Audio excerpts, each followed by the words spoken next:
Hi, and welcome to Ask the Chiropractor. I'm Dr. Corey Rodnick here in Midland, Michigan, and we're going to have a great time.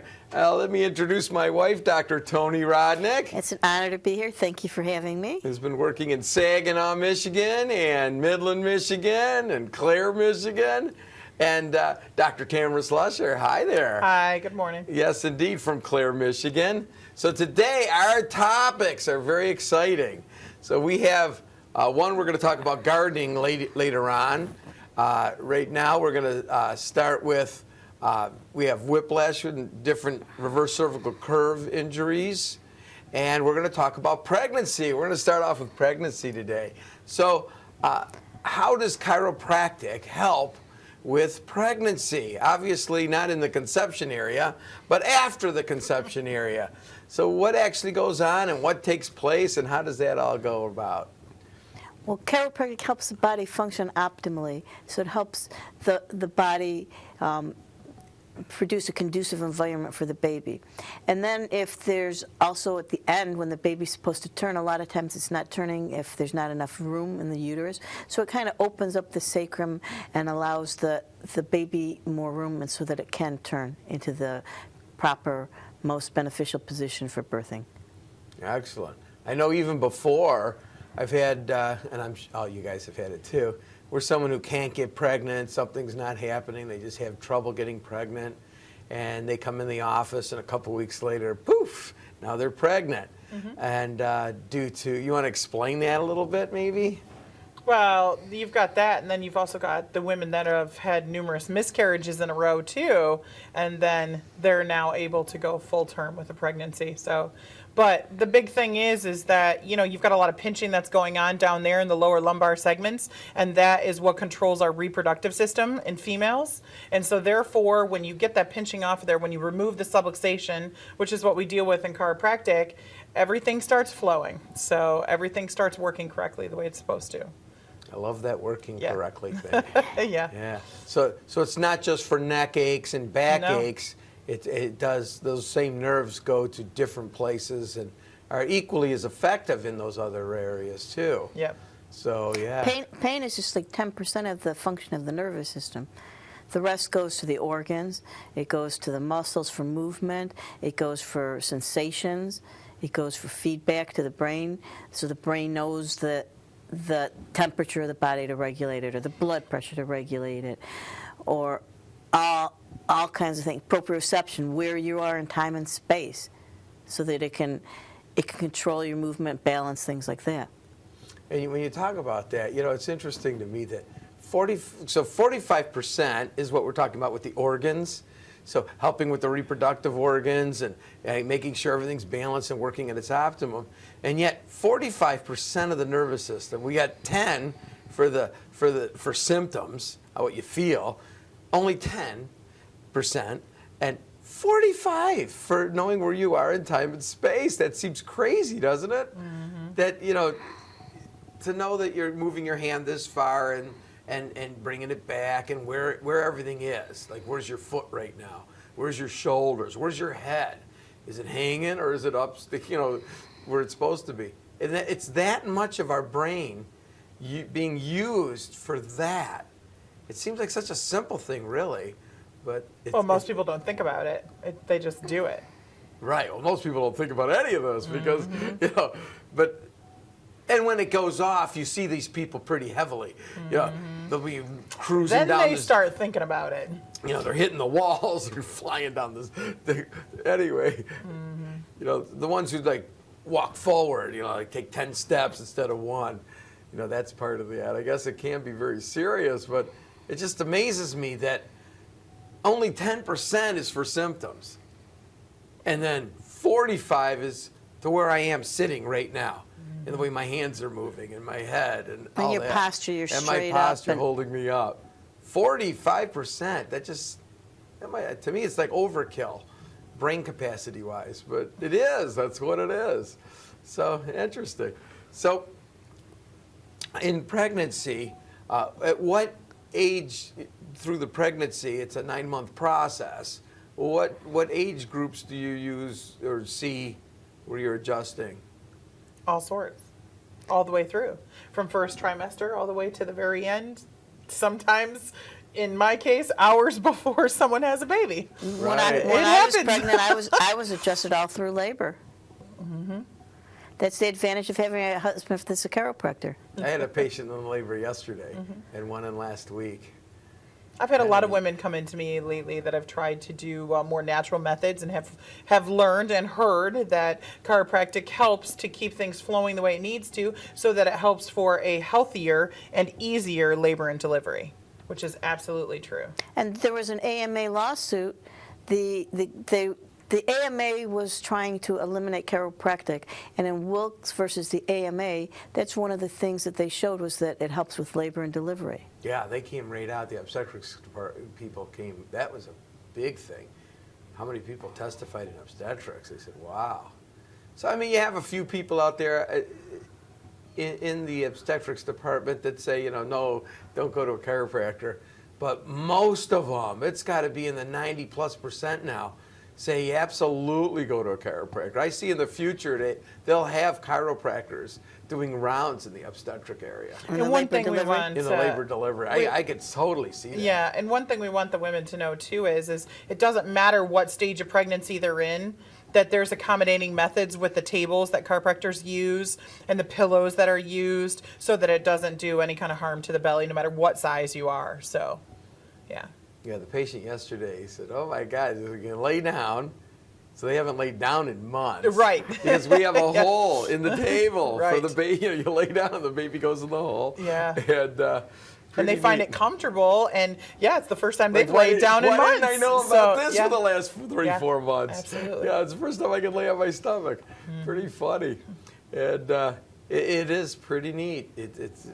I find it incredible. Women suffering with back labor have noticed that those symptoms start to go down, and you know, just the way you're carrying the baby, depending on, you know, if you're carrying more than one multiples or anything, it doesn't matter. All of those different kinds of things, you know, the chiropractic is helping with that, so that they have better posture, so they can get through the pregnancy easier and not be complaining and having swollen, because there's so many other things that are associated with it too, you know, swollen ankles and all sorts of other things. So, you know, gestational diabetes and those kind of things. It keeps all that stuff at bay. You know, And afterwards, right in preparation for the birth, hormones flow that loosen the ligaments to open up the pelvis, so you can more easily be subluxated right at that time. explain what that is.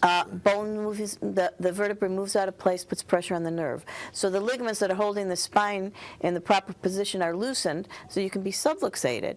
So it's more important afterwards to get adjusted while the bones are moving so easily.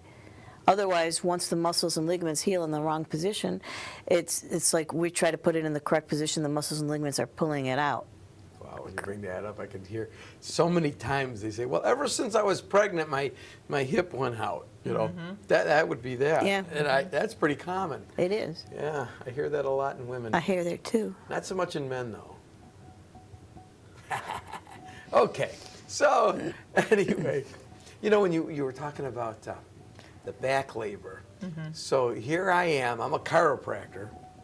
I believe it was for Alex, our third boy, and No, I think it was for Neil, the second boy. the Neil. So Neil, our second boy's about to be born, and she's having back labor. And I'm in there talking, you know, do your breathing, you know, relax. And then the obstetrician comes in and says, don't you fix that?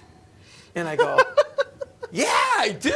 I forgot I was a chiropractor. I was so involved in the adrenaline of the, you know, oh yeah, I do fix that. And then we adjusted her and it was gone. But it took the obstetrician to tell me, because I was playing dad. Well, you were in the husband, moment. dad. Exactly. And, Understandable. Never even, it was like not even in my consciousness. Right. That oh yeah, I fixed that. So it took him to actually say, don't you fix that? Isn't that something you fix? And I go, yeah, I had to take a minute. And, you know, there's another regard too that we didn't talk about, and that is, what about a woman who can't go into labor? and things aren't working correctly in the body the way they're supposed to, and they've tried all the other natural methods. Some of them have tried castor oil or what have you. Sometimes you go into the obstetrician and they'll strip the membranes, and they think that they'll start the process. What it comes down to is, if that pelvis is rotated and the head is not engaging in the proper way, labor's not going in as intensely as it's supposed to, in the proper fashion it's supposed to. One thing is, from getting adjusted, I've had women come in and get adjusted, and all of a sudden the labor progressed, boom, and 4 hours later there's a baby. So there's those complications too, where those kind of things have been helped with, pregnancy with chiropractic too. So, yeah. Absolutely. Pretty cool stuff. Well, I see a lot of Amish women, so we've seen all sorts of different stages of pregnancy with them. So, Sure, yeah. sure. And right now, it's springtime. There's a whole lot of pregnant women running around here. Yes, there is. It's been pretty intense, immense, and plentiful. So and I love it. They move so much easier than regular people. Again, because of the hormones to yeah. relax the ligaments. Because the ligaments are so lax. Well, and so many of them come in and they're already in the later stages of pregnancy, when now the pain has started to intensify and stuff, and they say, man, I wish I would have known I could have done this the whole time, throughout the whole pregnancy. They weren't sleeping well, or maybe they couldn't, breathe right or anything with baby on them and stuff. I'm going to show the spine here for just a second. So this is a normal spine, and what happens is, and also with, I imagine, not just people with babies, but anybody with a protruding tummy. It hangs down and it pulls this, and it causes the curve to be accentuated there, and it kind of pinches. You can really see it here with the disc. It pinches down here more. And so right after the pregnancy, though, we have this part decreased, but the chest, you're looking at a 10-pound chest, from the mammary glands to the breasts are going to be heavier after the pregnancy from the milk coming in. And so now it's pulling up here. So now the same thing occurs in this region where it's pulling more. So it affects this area. So the symptoms on the patients go from that low back, oh, I'm so uncomfortable and so miserable. Some of the women are even told you have to just lay in bed for the next so many weeks, at the end stages, that last trimester, to, oh my God, between my shoulders and my neck, it's just miserable. It also makes it harder to breathe because those nerves up there go to the lungs. So, and it's also affecting too, because it's being pinched in that area, that it's affecting the milk production. So in order to get a healthy milk production going, we need to remove the subluxations from that region too. exactly. You're talking about how when the baby's giant and it's put the extra pressure on the low back. Yes. There's also braces that they have that can help support the baby and take some of distribute the weight so that you Yes. don't have the effects on the low back. Absolutely. I know you ordered some special braces. Yep. There's some companies that are close by in the area, in the Tri-City area and stuff, and we send women there all the time to these different places to get them. The prenatal cradle is the most widely known one that obstetricians recommend, that chiropractors recommend, that DOs recommend, all those different doctors recommend. So. Yeah, that's nice that they're getting that because Yeah. the regular back braces are like almost impossible to use. Yeah, this helps hold the belly up so that it helps to keep not an accentuated curve in the low back, but a normal low back lumbar curve in there. And it also helps to hold the shoulders back too, so that it helps the mid back as well. So overall, I mean, it's just great for posture, especially women who, in the middle stages of pregnancy have to stand on their feet long periods of time and those kind of things. So. Do they come in one size fits all, or you have to be measured up? Or? It depends on if you have multiples or not. If it's a pregnancy where you're going to have twins or something, there's a bigger size one. But most of the time, yeah, one size fits all. Okay. Just point that out. Yeah, it's good to know. Yeah. Yeah, it is. Okay. Anything more we want to talk about on pregnancy? I think you hit the major areas. I don't take x-rays 99.9% of the time on these pregnant women. But usually, again, it moves so easy. So I do the leg checks, You know, that's why we like them laying on their tummy on that, and pretty much go by palpation and leg checks. You know, a few tests, orthopedic tests, but keep it pretty simple. And safe I and think I've effective. only x-rayed one time a pregnant woman because it was so bad. It was like, yeah. It's hard to see because the baby's in there too, so you see the baby in there, especially in that low back region. I think I've taken maybe 1 or 2 cervical x-rays. Someone had an accident or whiplashes. Which you can shield the But I patient. totally and lead then- line Yeah. them all over the place. Yeah. He weighed 380 pounds after I put the lead, Yeah. lead all around him. And, Yeah. Already got extra weight in the front, and then you throw a shield on top of that. Yeah. And but other than that, very few times. And again, the success on it is massively incredible. It's just, I mean, it's nearly 100%. Did we talk about breach with chiropractic as well? You know, I'm a very good testament to this, and both of my first 2 were breach on and off throughout the pregnancy. And with the second one, she kept trying to twist and turn. And, you know, when you go into the hospital, if you have to have a procedure done, they literally take their hands and try to turn this baby, but they have to give you a shot to stop the labor so that they can do that in order to turn the baby. They usually do this about 28 to 32 weeks. Usually afterwards, the success rate is very low, and 75% of the time the woman goes into actual labor and has to birth the baby preterm. But with chiropractic, there's a lot of different techniques out there, and one of them is a special technique, and you used it on me in order to turn the baby when the baby's breech, and it works. So it's good for pregnant women to know too. Webster technique. Webster, yeah, that, you know, if Yeah, they're he was amazing. suffering with a breech baby, that you don't always have to have a C-section. That's not necessarily the answer, that you should seek a local chiropractor and see if he or she does perform Webster breech technique. So, you know, it can really help. So that's important to mention. Absolutely. There's been quite a few that have been breached. So, you know, that And way that's they a know. specialty, so you have to find a chiropractor who does the Webster Right. technique Right. for that. And there's also techniques to make the labor easier. And there's those too. And I guess I was talking to my son earlier. They call it the Logan Basic, but what do we call it? We called it The Boersma? the Boersma move.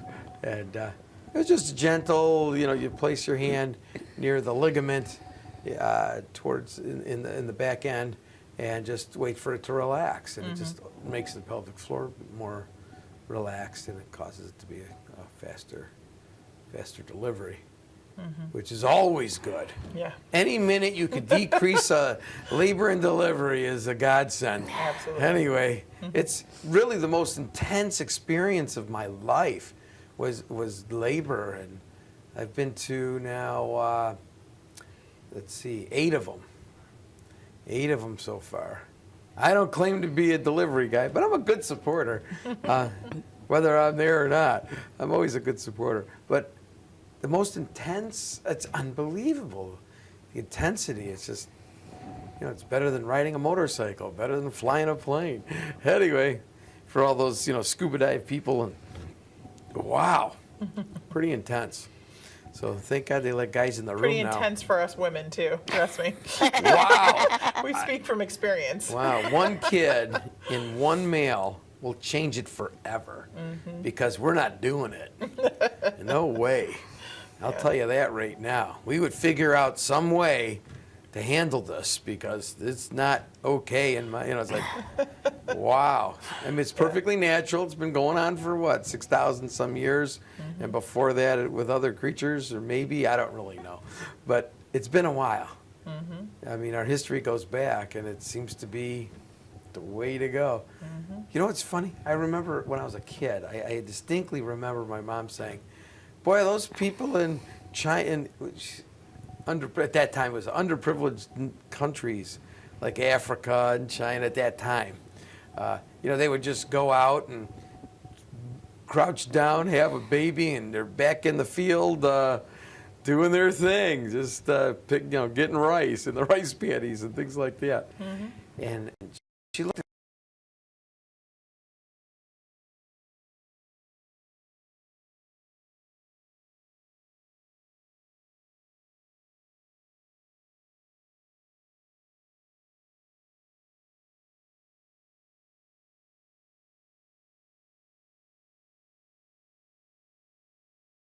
controlled environment. You can control what goes into it, where breastfeeding, which was thought of at that time in our country, was, you know, well, anything can get in there. Whatever you eat, it turns to milk. So they made it seem like formula was much better for the baby. Well, we found out later that was a total mistake. But anyway, that was the theory. Because they didn't know about the antibodies and the other things besides nutrients. Little things So that God threw in. You know, what the heck? Yeah. Anyway, as a matter of fact, we're the only animal out there that drinks other animals' milk. do you want to talk about why we lay Not in that our- you can't feed a cat, or, you know, somebody said, what about a cat? They don't, in the wild, they don't naturally go out seeking other animals' milk. What? Do you want to talk about why we birth on our back? Why we labor on our Yes. back? God, I haven't thought of this in a while. So it was from, in England, there was King? the king liked to watch. So he couldn't see. They were wearing the corset, those giant corset Those things, hoops. the hoop things for a dress, and he couldn't see. So he ordered her to lay on her back. And because of that, they said, you know, if it's good enough for the king, then Good enough for the people. Right. So there's not a scientific reason for laying don't know on if the I back. have the king and, right or And when yeah, you lay it's- on your back, it kind of closes off the sacrum. it was a guy idea. It was a guy idea. It's not the It's most conducive to birth. totally not a Because the woman's idea. sacrum is pushed up. And here, if you're birthing like that, gravity's helping pull down too. And another thing about having the sacrum up too is more and more women now, because of the intensity of the contractions when it's in a medical setting where other things are used to induce the labor, they end up breaking their tailbone because there's so much pressure that's put from the head on there. You're right, and being yeah. stuck in that So position. you're trying to get a baby's head, probably about the size of my fist, through this hole right here. So that's the tailbone she's referring to. And if you're pushing here, if you're laying on your back, it's pushing that sacrum up into this whole area. So the tip ends up breaking. So it's so wrong. It's so bad.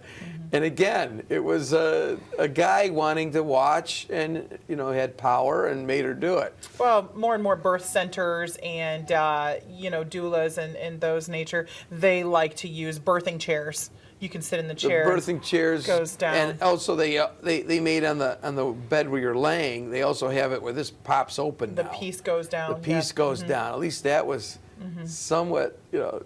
I mean, this is barbaric doing it this way. So anyway, and a lot of them now are learning other ways, squatting. I imagine squatting's the those best. ways that your mom looked at as barbaric. Barbaric. Now we're looking at as that's the 20 best minutes. way. Move with nature. If you get the whole labor thing done in 20 minutes, I mean, oh my God, that's like a godsend. We can be so arrogant trying to improve on nature when nature has things figured out. It's called oops. You know, thought I had a better idea. Yeah. So that's how that happened. And okay, let's move on to our next topic, gardening. It's springtime here in Midland, Michigan, in the Tri-City region, and people are out there gardening. Damaging themselves is the way to say it. Oh my God! I'm having all these people I haven't seen in years. They're all coming in, and I'm getting flooded in the office. Yeah, so many bulging discs right now, and most people don't even know what they did. You know, they come into the office and the first thing that you ask them is, what did you do? And they'll say, nothing out of the ordinary. And then you'll say, what did you do over the last couple days or the last week? And a lot of them will come back and say, well, I was outside and I was doing yard work, which is understandable. The weather's beautiful. Of course you want to get the yard in order. However, then you ask them the all-important question of, how long were you outside doing yard work? And the answer is hours. And you say, did you take any breaks? Did you stretch? Did you properly hydrate before you went out there? And the answer is no. I did it because I need to get it done. That's the answer that most people give. Nobody wants to stop. They just want to get it done. And you know, some of them are crazy and they're raking up acorns and they're doing all sorts of things. And the one woman said, but it was only 4 bags of acorns. 4 bags of acorns. That's a lot of acorns. You know, so anyway, the end result is put your into spasm and your pin swells up 2 times its normal size and gets all inflamed, and that's called a bulging disc. And now you're not going to go outside and do yard work. You're going to sit with some ice. That's what you're going to do. So, yeah. So painful, so debilitating. Yes. Oh, unless you've ever had this, and most people in their lifetime get it, but once you've had that, it's like, oh my God, just totally stops you in your tracks. You can't do anything, and you're stuck. That's the way it is, and it's some of the so older, painful. Some of the older generation, they don't have a spouse or they don't have someone to come help them after they've injured themselves. So I'm trying to help educate these people and let them know just 2 to 5 minutes of some stretches before you go out there, drinking some water, staying hydrated, and not doing so much bending all the time, and you would do so much better for yourself. So this week, I think I've had 6 of these. Ready? Yeah. So they're raking, right? And they're putting it on the tarp. Tarp. Yep. So they're wearing, you know, so you're Because you repetitive take it to the motion road, over and is that over. right? Yeah. And then now their muscles are all like splinting or spastic, and they're all wore out and exhausted. And then they grab that tarp and they go to pull it to the street. And it's heavy. And it's heavy. Yeah. And they think that's when it happened, but no, it was happening for hours before you even did that. That was just the one that just destroyed you. So, and then they pull on that, and there it goes. Hips misaligned already from the raking, and you're in this weird position, and you bend over to pull on that thing. Oh my God. Totally destroys them. See, in ours, it's the bags because you can't take them to the street. Oh. So in our case, you know, people are lifting these bags. You stuff that bag as full as you can. You sit on it. Stuff Because they more cost in like it. 50 cents. Right. You know, I wouldn't want to And waste then 10 cents of this You bag. can tell who's obviously been raking long periods of time because you just drive by the house and there's 50 bags all filled, all ready to man. go, because every Thursday they get taken, you know, from by the road. But yeah, so it's just as damaging to bend over and be lifting it and putting it into a bag as it is to be pulling on this heavy tarp. Either way, that forward flexion with that bend is what causes that disc to inflame And up. then they got to drag those bags to the end of the street. Yeah, that's so they're twisted as they're pulling them, you know. Yeah. Or they're like this, bent over, you know. And you're hunched over holding this bag, and you got to throw it down. Yep. Oh my God. Well, let's start at the beginning when they're raking. When you're reaching, the shoulder blades are protecting the spine. There's little tiny muscles holding the vertebrae in place. The shoulder blades are protecting the spine. You reach with your arm, and they move out of the way, and then those muscles are exposed. So you don't want to be reaching and pulling. So a lot of people are reaching with the rake and pulling, and that extends it kind of like a lever. The rake is long, and the weight's at the end of it. So you're putting a lot of strain on your back. So you can actually walk. You can have the rake and walk to move it. You don't have to reach and pull with your arms. Or if you keep your elbows close to your body, then it doesn't. The shoulder blades aren't going to move out of the way and expose those delicate muscles. Explain the lever that you were talking like the fulcrum. Explain the fulcrum, whole Well, thing. if you I have don't like think a anyone knows that. teeter-totter, the fulcrum's the center point, and you can have a heavy guy right towards the middle, and you can have a little light person just putting a little weight with the long lever. It's the force times the distance. So if he's really close, like a 100-pound man, right next to a foot away from the lever, that's 100 foot-pounds. And then I have a 20-pound person 300 feet away, that would be 600 foot-pounds. So that one little person with a big long lever can move a lot. So we're using the rake, so we're extending it. We're being longer. The weight, the small weight at the end of the rake has like 10 times the weight on our back because it's so far away. So you want to keep it close to your body. You can move your feet so that the rake comes with you. You're not pulling with your arms. You're moving your whole body.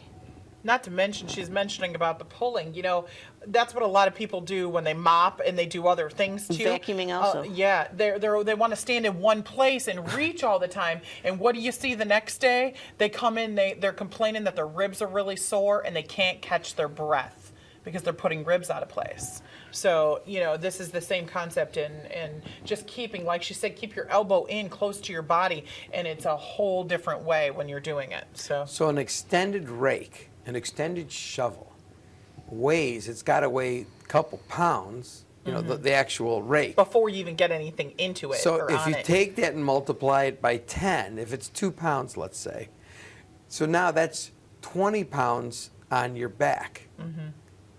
Not to mention gravity is in the equation as well. And your arms. Yeah. If you add those weights. So you could have like thousands of pounds of pressure on your back, and you don't even know it. All you did was take a rake and extend out. So people don't realize, you know, that's very... So a suggestion too is that they to wear a back brace. You're going to do those kind of that kind of stuff. Always wear a back brace. A weightlifter lifting pounds, and you know, they would wear... And you could just get Any a back brace professional at would the wear. drugstore. You can get them at the drugstore. Protect yourself. Look after most yourself. chiropractic offices, I know we stock up on them every spring. Spring and winter. Spring and winter. Can't forget winter. Shoveling and then raking. Shoveling and raking. It. Those are my. Yep. Fall time too, but not fall as quite as much as winter. So yeah. Oh, it's like crazy. Like I just told her yesterday, you got to triple order those things because I just went through them all already. Yep. I'm getting low. Yeah, and it's just common sense. You know, wear a back brace. It would prevent so many injuries out there. Now, one thing we did, and it was not the last show, but the show before, we mentioned about the stretching and how, you know, it was just starting to get warmer, and the importance was you needed to stretch before you go out there. This still applies. It doesn't matter that it's already warm. You have to keep those muscles warm, and you have to keep them flexible and moving. And, you know, everyone knows the old saying, if you don't move it, you lose it. And that's so true. In this case, before you're going to reach or before you're going to do anything, you have to stretch those muscles and move around. You just and had 3 months of winter, so you haven't stretched anything. Right. It's been more of a sedentary lifestyle. Conquer time. Conquer the lawn. At the end of the show, we're going to show some basic exercises that you can do that's going to help with that to induce warmth in those muscles and the flexibility that's needed before you go out and tackle those hard jobs. So, yeah, absolutely. Yep. So let's talk about our third topic. Any more you want to say about gardening that we didn't mention here yet? Well, gardening, there's advantages too, because when just being out in the fresh air and sunshine, you get vitamin D, your body produces vitamin D. It's just a healthy, positive thing to do. Fantastic. Yes, it is. So drink plenty of water, stay hydrated. Because it's hot That's really out. important, yeah.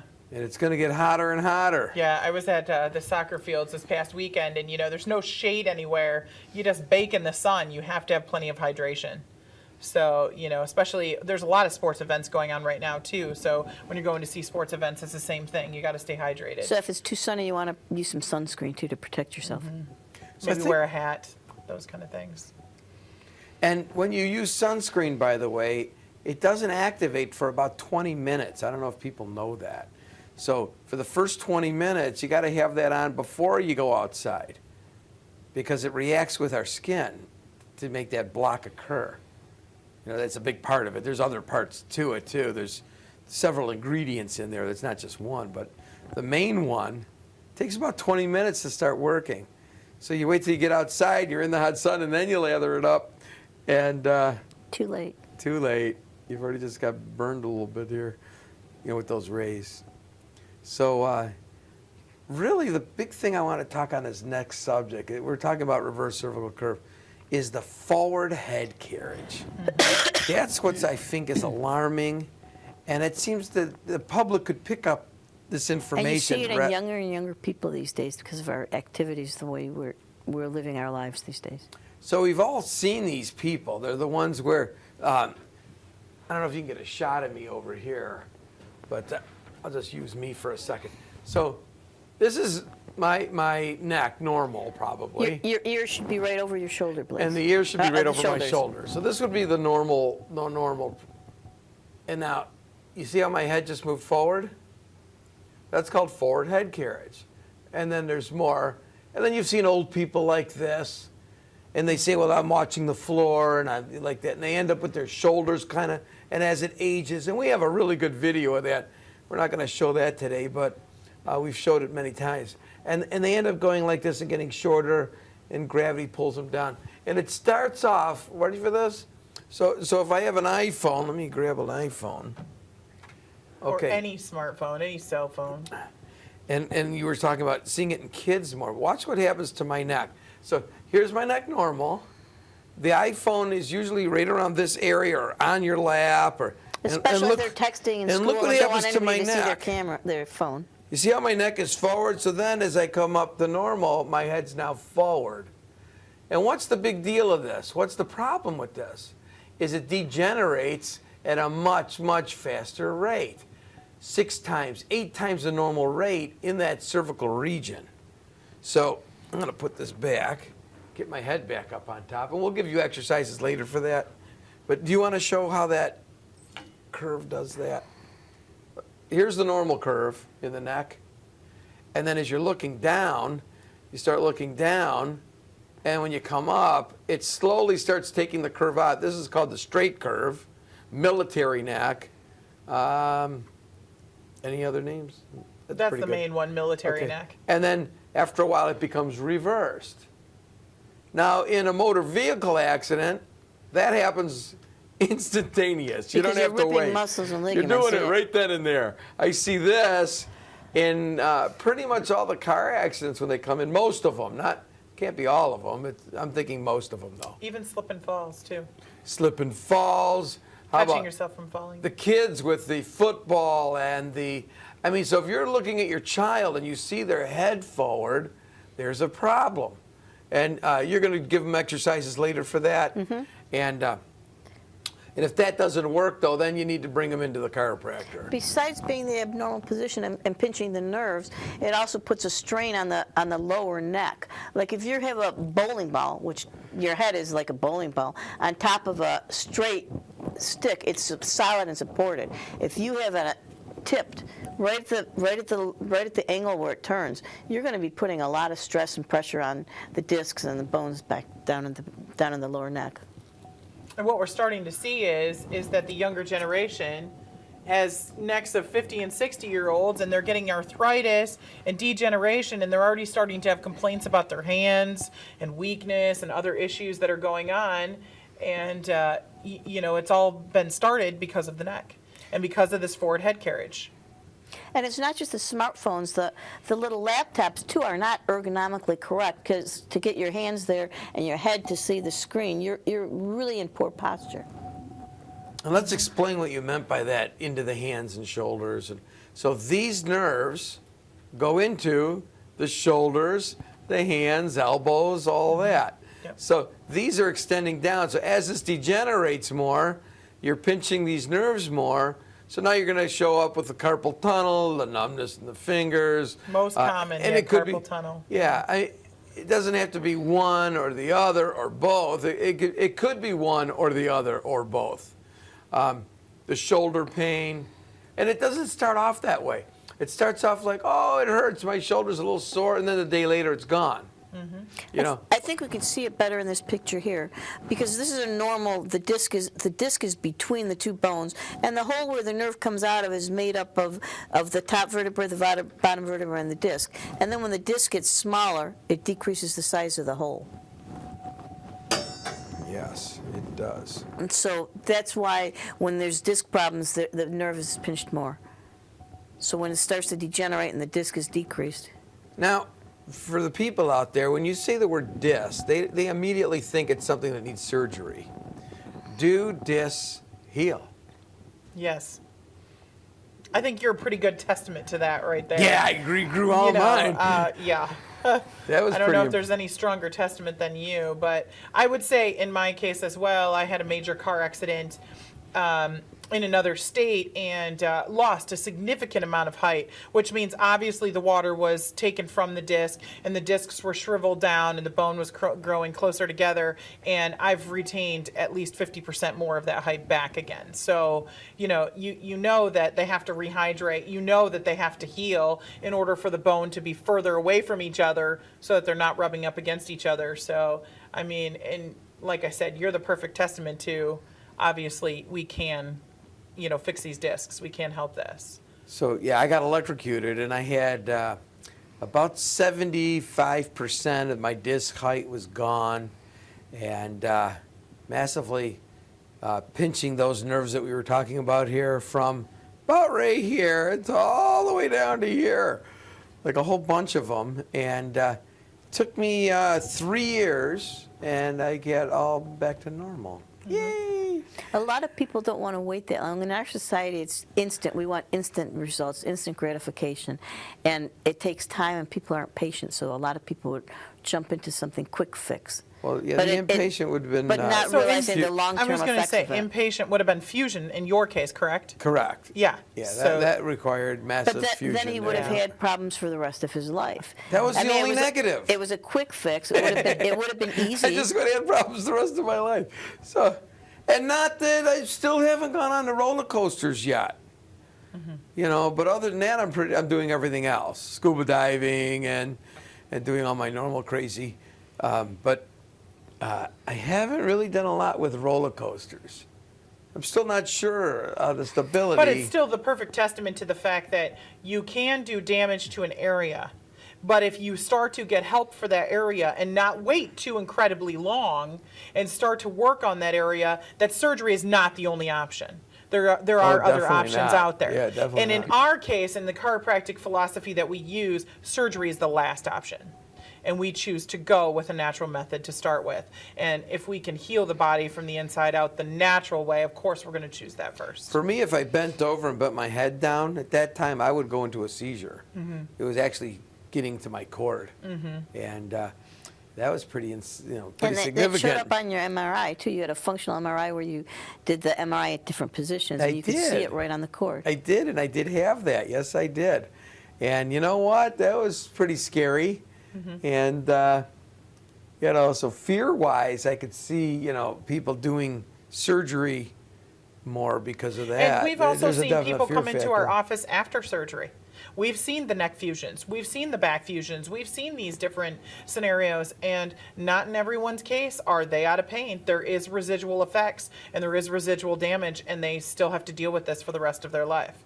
And they come into us because they want to just have a day where they can have a little bit of relief, or they just want to be able to do something just a little bit better, knowing that they're limited by their injury and by what surgery was done, but they want to try to do something still, even after surgery. So, that's why we're out here to tell people that you want to put surgery as your last option. You want to exhaust all other options first before going that route. It's so sad. It's just so sad that, that we have to go through this at all. But it does happen and it does occur. And like this reverse curve thing and this forward head carriage, it's like massively prevalent. So we're going to see even more and more of it. And it's just a very sad situation. And It's we see going it in the office all the time. We do correct it. Yeah, it's but going into the younger and younger generations now. But if we can get that prevention starting really to need occur, yeah. we'll see less of it. That's all. So teachers need to learn about it. The kids are all on these tablets now. Think about those pictures with Franklin or Jefferson. They all had these book holders. So it would keep their neck straight up. Apparently, they knew about it back then. They had figured this out that, Edison said, look well to the spine for the cause of disease. So they were already studying all these things back then. And all we got to do is bring it back and make it prevalent and get something cool to put the book or to put, to lay things on it. They have those. They have stands. That There you can put are. I used them in college. I didn't put all my books down on the counter. I had them up on stands, which was better for the eyesight as well. Instead of looking down all the time and looking at the lower part of the eye, you're looking at the lens you're looking straight on, and that was important too. They said that leads to less problems with having macular degeneration, other things like that later in life. So, and problems with the eyes. So, You know, I mean, it's okay to look down, but just don't stay there. you know. And when you're done, take a look up. That's another Yeah. effect too, is that the eyes do worsen the more you have forward head carriage. Yeah. So that's very important too. If you notice your eyesight is starting to go, you definitely want to be looking at your posture. I mean, you know, you can look at your posture just from a regular view, just from a front view in the mirror, and if your head is tilted one side or the other, or your shoulders off one side than the other, then there's going to be an aspect of forward head carriage in there as well. So, I mean, you can be able to tell these kind of things to make yourself more aware of it. So to round this whole discussion up, we're going to say for pregnant women, chiropractic is like a godsend. Welcome, welcome. And if you're having trouble getting pregnant and you haven't tried chiropractic adjustments before, godsend number There's two. many research studies that show that. There's yeah. tons of Right. studies on this, and and then we went from there, and we were talking. What was our lesson? Gardening. Gardening. Oh, gardening. And again, please wear a brace. Please just stretch, and be prepared for it. Don't just go out there like Rambo style, the gardening, and because it's going to come up more and more all winter long. And the last thing here is that forward head carriage, and by God, take care of that, because again, if you're degenerating at 6 times or 8 times the normal range, let's say it's 6 times, so that means in 10 years you now have a 60-year-old neck. In 20 years you have a 120-year-old neck. So you need to do things to take care of yourself, and you know, it's inside your neck and you can't see it. You know, if you go to a chiropractor, you go to your medical doctor and they take a picture, or you have an MRI, then you can see everything. But get the idea. If your head is forward, then you need to work on it. It's just something, you know, it's like having the wrong shoes and you're getting blisters, and you know, I mean, it happens. Well, the same thing here. You're doing the wrong things with your neck and you're going to be all goofed up and miserable later. Let's decrease the misery. That should be the bumper sticker. Prevention. Well, the exercise that Dr. Tony is going to show now are going to show some great ones that are going to help with that forward head carriage. So any last minute remarks? Moment of silence. Do your exercises. Do your exercises and your stretching, As and much that's as you just brush your good to teeth, do. just do your exercises. Not that difficult. And prevent injury. Be aware of the situation and what you're doing to yourself, and take steps to prevent it. Like you said, the brace, or hydrating, or stretching. Take care of yourself. You know, a lot of the exercises that you're going to show is, they call it spinal hygiene with the World Health Organization by Dr. Kirk, is the one who developed it originally years ago. And if anybody needs that, you can contact us. I was given the authority to be able to give out his materials, so yay. And terrific, they're terrific, really are, and it really helps a lot. One thing I'd like to say is, for all you people out there, God gave you the gift of life, and what you do with your life is your gift back to God.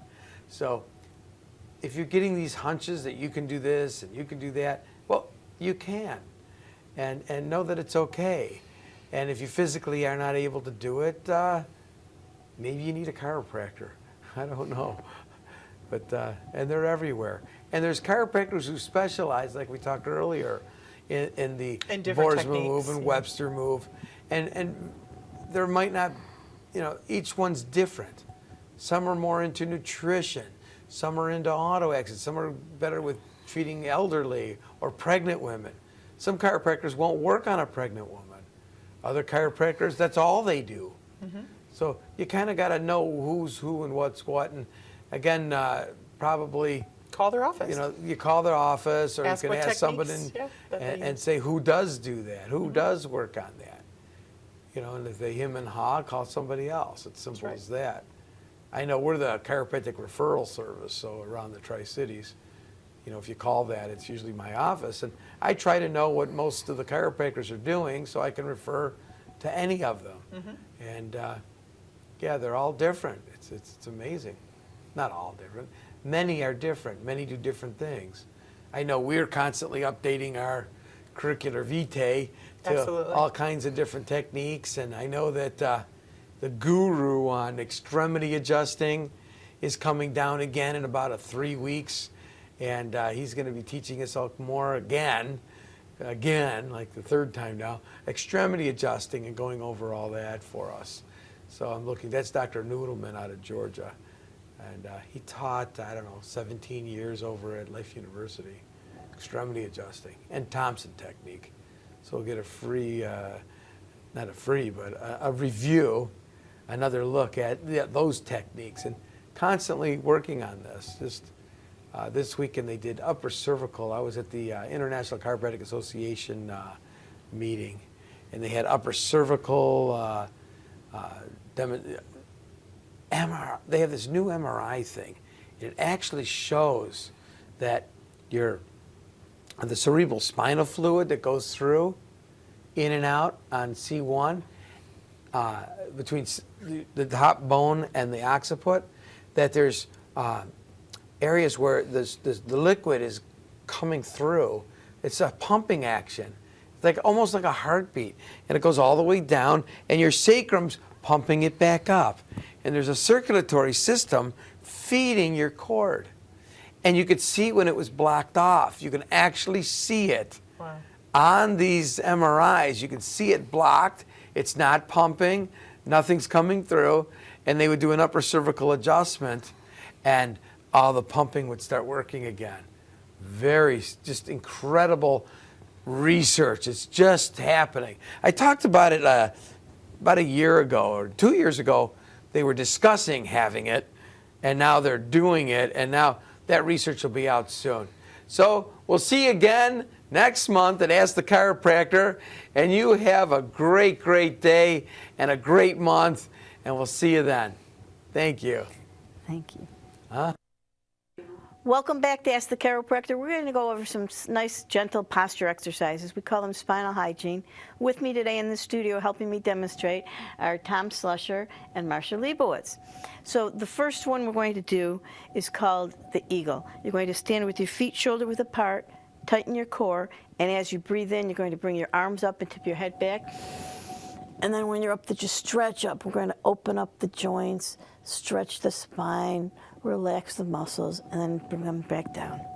And then breathe in again, and stretch up. And then breathe out. Do it again. These are also called spinal hygiene, so we suggest you do it when you do your dental hygiene. A couple of times, 2-3 times a day, 3-4 times each exercise. The second movement we're going to do is, again, feet shoulder-width apart, tighten the core, and you're going to bring your arms up, and then you're going to make backward circles with your shoulders. As you do this, you're going to focus on the space between your shoulder blades.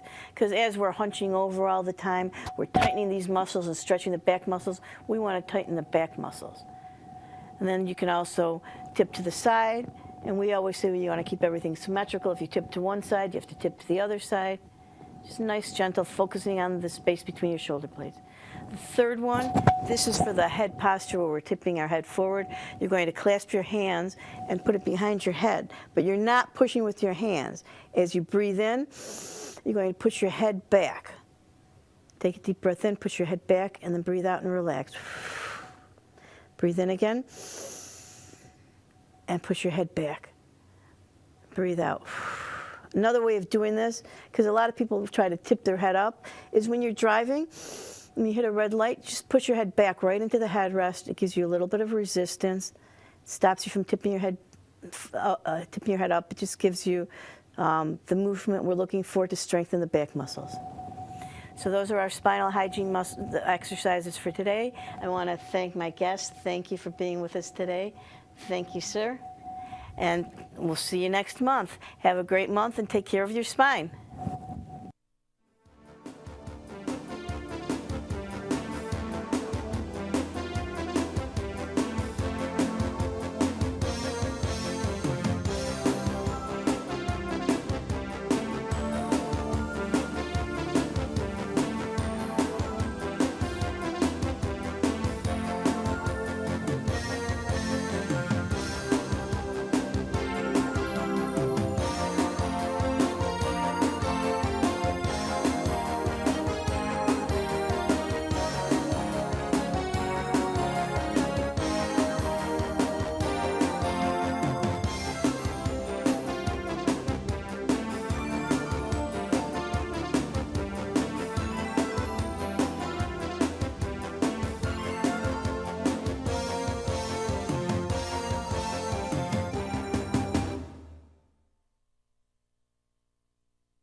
Just cutting it loose on stage. She doesn't growl at church. They don't let her do that. Well, that's awesome. So for 2014, you have a brand new album coming out and some more venues, concerts. Now, you guys have a website now, right? I mean, I think you had one before. You mind telling us what that is again?